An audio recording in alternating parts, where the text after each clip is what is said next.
આજે આપણે જાણીશું આપણું આજ્ઞા ચક્ર અને આપણું સહસ્ત્ર ચક્ર એક્ટિવ કરવા માટે આપણે શું કરવું જોઈએ.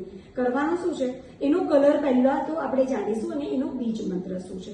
આ બંનેને એક સાથે એક્ટિવ કરી શકાય છે.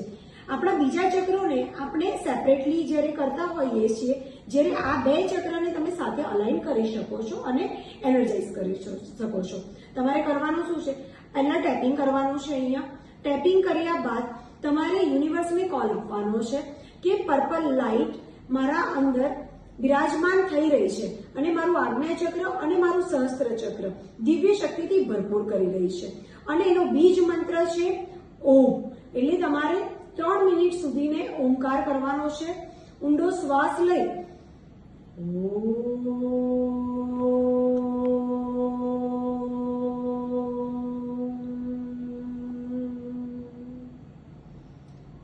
બોડીને એકદમ રિલેક્સ કરી દેવાની છે અને ફરી શ્વાસ લઈ અને ઓમકાર કરવાનો છે. આવું 3 મિનિટ સુધીને સળંગ કરવાથી તમારા આજ્ઞા ચક્ર અને સહસ્ત્ર ચક્ર એક્ટિવ થાય છે. આજ્ઞા ચક્ર એક્ટિવ થવાથી તમારા ઇન્ટ્યુશન પાવરફુલ બનશે અને સહસ્ત્ર ચક્ર એક્ટિવ થવાથી દિવ્ય શક્તિ કુદરતની તમે પ્રાપ્ત કરી શકશો. કરીને જુઓ, ખૂબ ફાયદો થશે.